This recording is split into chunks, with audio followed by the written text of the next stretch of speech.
يا بتقوى الله فقد فاز المتقون.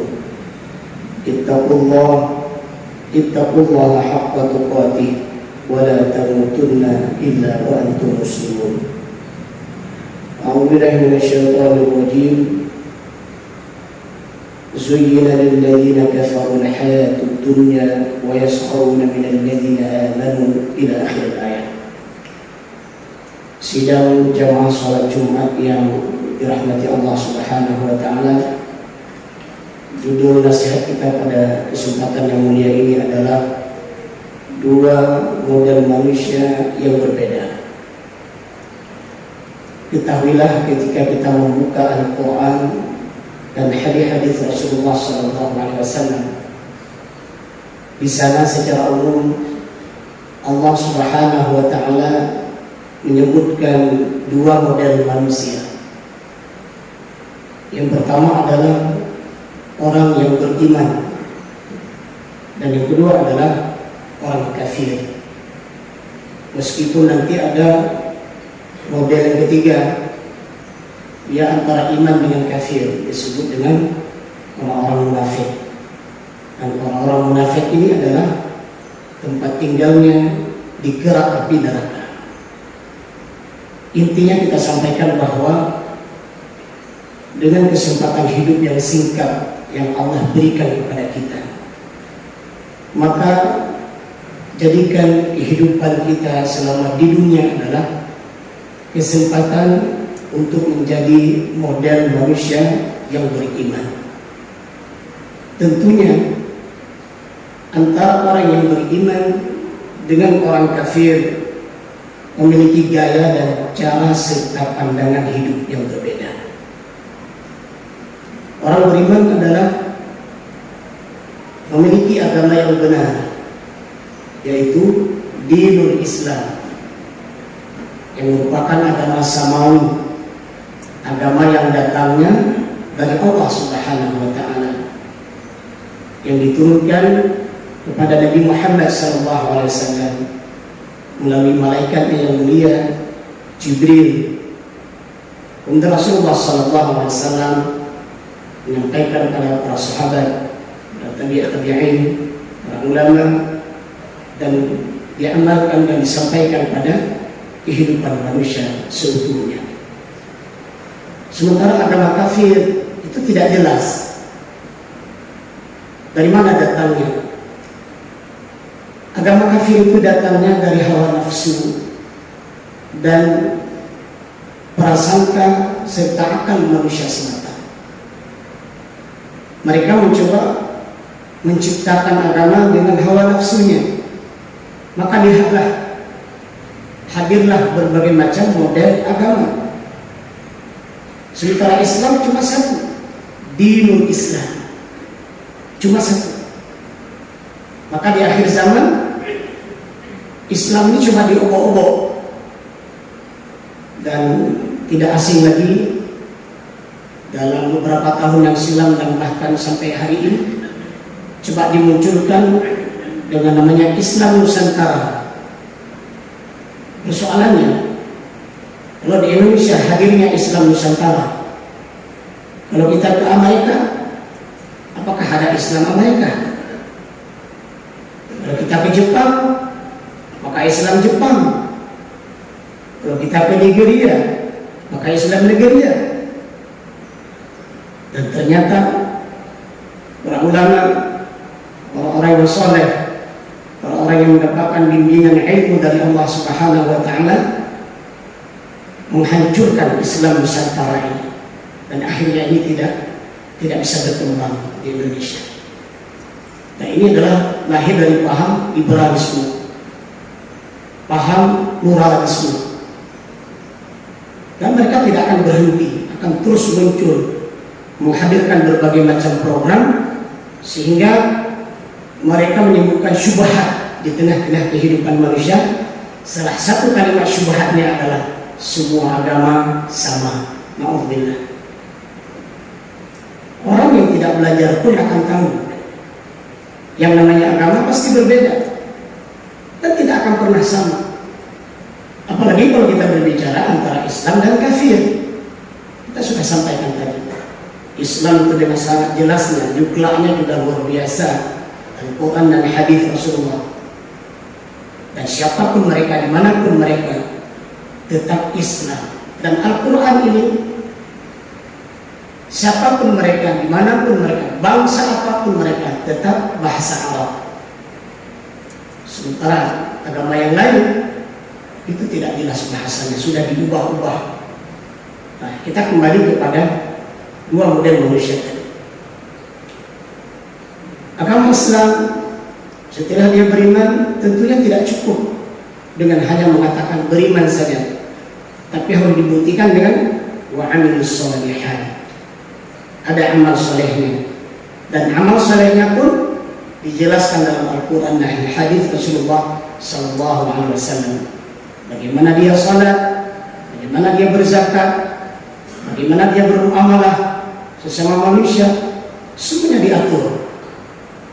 Sementara orang kafir dengan agama yang tidak jelas, kemudian sistemnya pun tidak jelas. Kita tahu dalam agama kafir ada namanya tebusan dosa. Jadi orang kafir itu selama hidup di dunia mereka sudah menganggap bahwa sudah pasti masuk surga menurut pemahaman dari pendeta mereka. Sedangkan orang beriman tidak. Kalau ingin masuk surga ada jalannya, beriman dengan amal yang benar, dan insya Allah nanti masuk surga dengan ridho Allah Subhanahu Wa Taala. Nah ini yang harus difahami. Sementara orang kafir mereka ada tebusan dosa.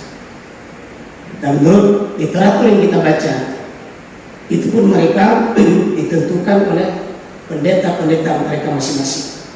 Setiap pendeta itu ada jumlah orang yang harus dia tebus dosanya, dan ada orang tertentu tidak bisa menebus dosa pada pendeta ini, tapi kepada pendeta yang lain. Dan itu pemahaman yang salah dan keliru. Dalam Al-Quran Allah menyebutkan Zuyyina lilladzina kafaru al-hayatud dunya. Dunia itu dijadikan indah bagi orang kafir. Maka tengoklah, kehidupan orang kafir hanya untuk dunia dan dunia. Sehingga Allah juga menyebutkan la yaghurrannaka taqallubul ladzina kafaru fil bilad. Jangan kamu takjub, jangan kamu heran, jangan kamu merasa hebat dengan melihat kehebatan orang kafir di seluruh penjuru dunia. Itu Allah yang bilang. Nah ini hati-hati. Ada yang coba menyebutkan apa itu Islam.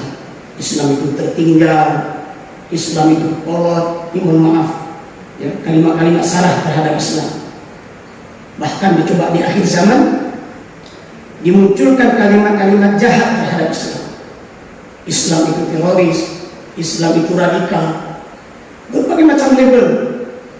Padahal Allah dengan tegas menyebutkan jangan memanggil nama-nama jelek kepada orang yang setelah beriman, setelah mengucapkan syahadat. Hati-hati. Allah juga menyebutkan Muhammad Rasulullah walladzina ma'ahu asyidda'u 'alal kuffar. Dengan tegas Allah sebutkan ciri umat Nabi Muhammad itu apa? Tegas pada siapa? Orang kafir. Dalam bidang apa? Akidah. Hati-hati. Dalam bidang akidah tegas, tidak ada tawar-menawar. Turunnya surah Al-Kafirun. Berapa kali Allah ulang-ulang itu?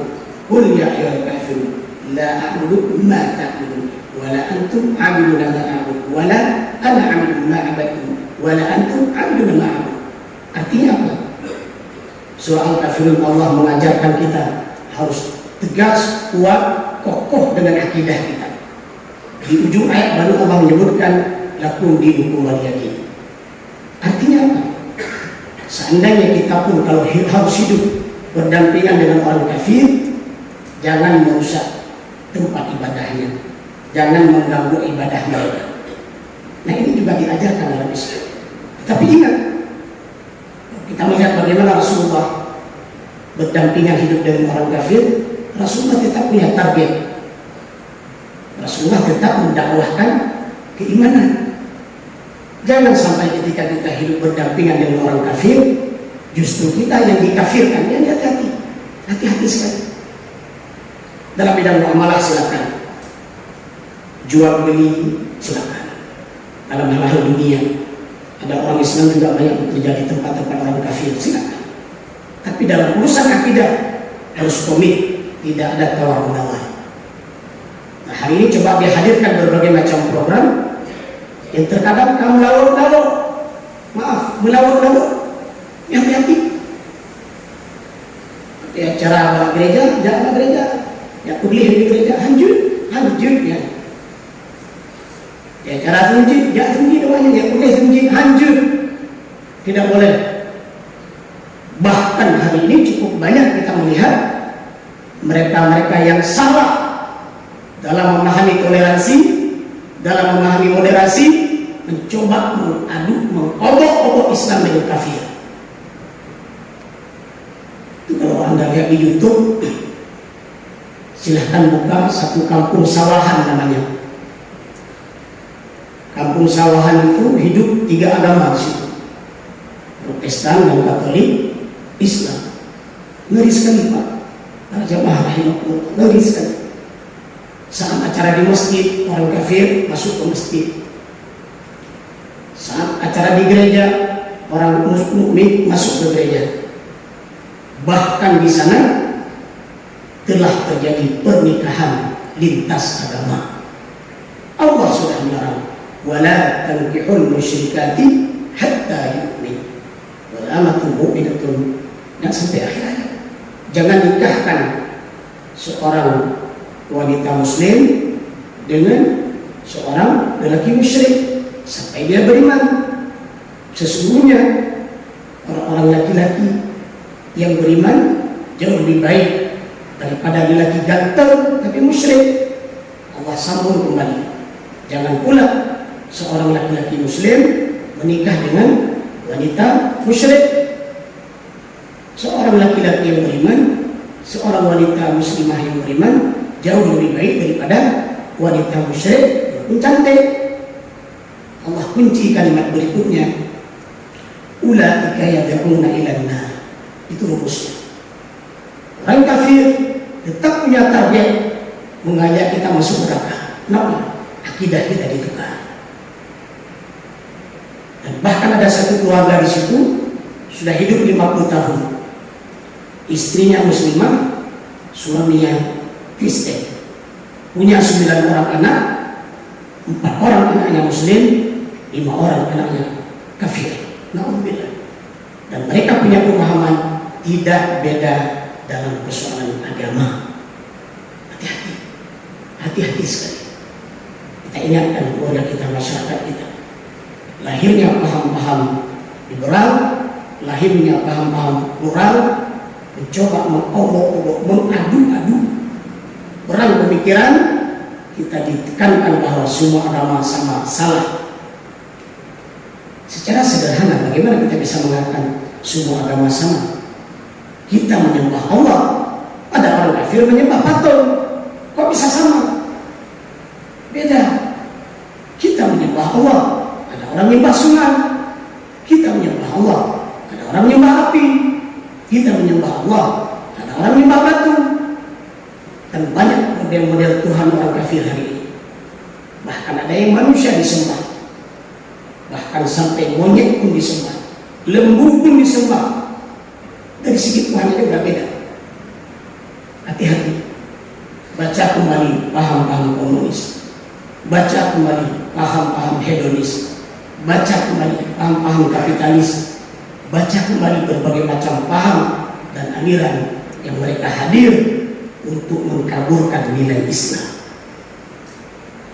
Orang beriman meyakini bahwa dia Allah yang telah menciptakannya. Sementara orang kafir tidak jelas dari mana dia datang. Orang Islam meyakini bahwa dengan beriman dan beramal soleh dapat balasan surga.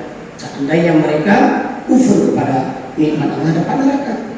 Sementara orang kafir tidak punya paham seperti itu.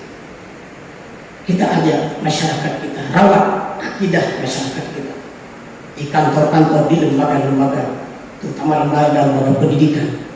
Ajarkan kepada anak-anak kita Islam yang benar sesuai dengan Al-Quran dan hadis Rasulullah Sallallahu Alaihi Wasallam. Ajarkan pada mereka. Kenapa tidak ada yang kita cari dalam perjalanan kehidupan ini kecuali akidah yang selamat, salimul akidah, illa man atallaha biqalbin salim. Hanya orang-orang yang akidahnya selamat, yang berjumpa dengan Rabbnya. Faman kana yarju liqa'a rabbih, maka orang-orang yang akan berjumpa dengan Rabbnya, liqa'a rabbih, falyamal amalan salihan. Akidahnya benar, amalnya benar, wala yusyrik bi ibadati rabbi ahada, dan mereka tidak melakukan kesyirikan. Alladzina amanu wa lam yalbisu imanahum bidzulmin. Orang-orang yang beriman yang tidak mencampur adukan keimanan dengan kezaliman. Apa itu kezaliman? Inna syirka la dzulmun adzim.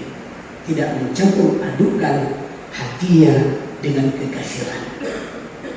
Di penutup nasihat kita sampaikan bahwa ketika nanti di hari akhirat, ketika Rasulullah SAW memohon izin, meminta ridho dari Rabb agar diberikan izin untuk memberikan syafaat kepada umatnya, Rasulullah bolak-balik meminta izin